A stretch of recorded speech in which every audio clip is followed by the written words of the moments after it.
Now we'll create a reoccurring invoice. And this will be made on a template. So what we'll need to do is make sure that we are on the payment screen. We're going to click on the new blue button, and then we'll click on the drop down. The drop down will appear, and then you'll click on new reoccurring template. Okay, so now we're setting up the frequency, and the first question it's asking is how often. So let's say we want to do a weekly um, setting. We can click on the day of the week that we want to occur on. So let's say we want to do it every Thursday, um, and then we'll do this like every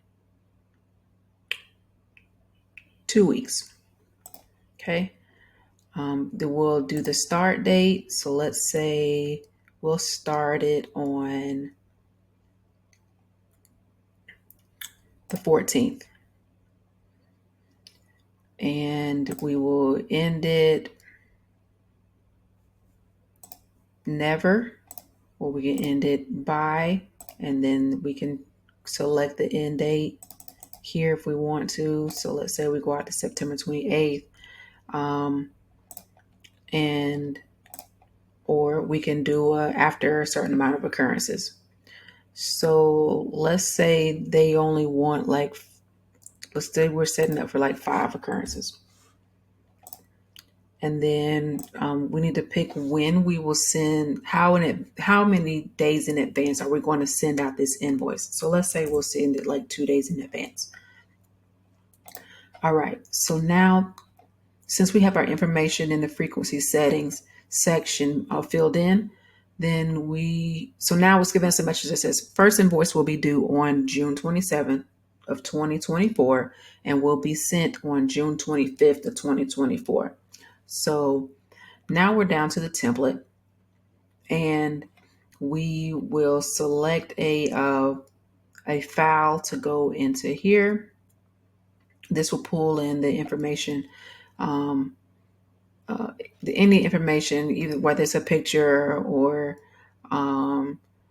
some type of access to this template, whether it be like a file or whatnot. The next section will be for adding your client's billing information. So let's say we're going to send this to Sally. On the right hand side of the screen, you'll have that your pay is still at 0 because we have not entered in the item yet.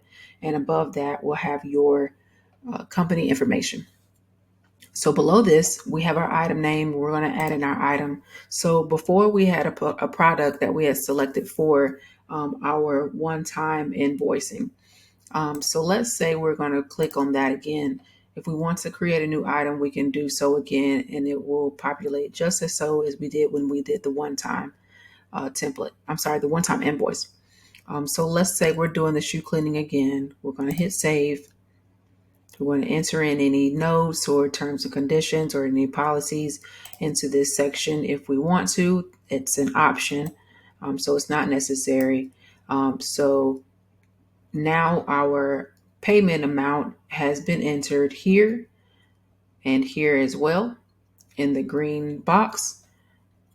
Now we're going to scroll to the top, and then we're going to hit the save button.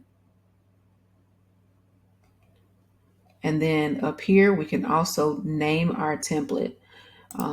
So let's say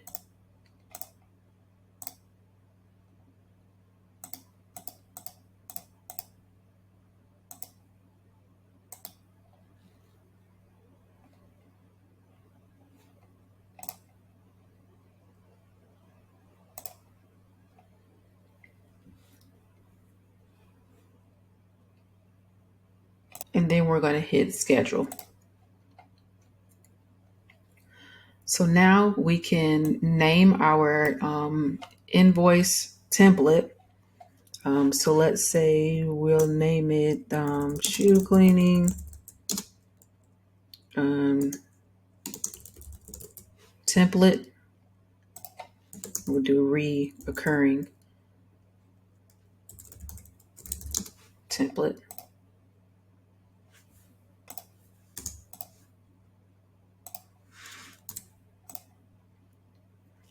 And we will select email or text, or email or text. And then we will, this is the template that'll get defaulted to send out. Again, here are our additional options for going test or live. So we'll select live. And then on the opposite side here, we will enable auto payment or not. And this will, so the auto payment is for automatically charging the client when the invoice is sent out. You can turn that on or you can turn that off. If it's off, then they will have to go in and make the payment themselves. You can also click on save cards if they already have a card on file that they want to use. You can click that here if there's a list here. Otherwise, for the customer card, they will end up entering the information here. Or if you have a new card that they want to go ahead and give you, you can enter that here. So let's say they want to do it themselves. And then we will hit schedule.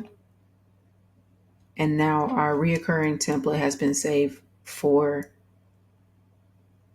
our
Now our recurring template has been saved. I do realize that I did misspell that, but don't worry about that. The template has been created and saved.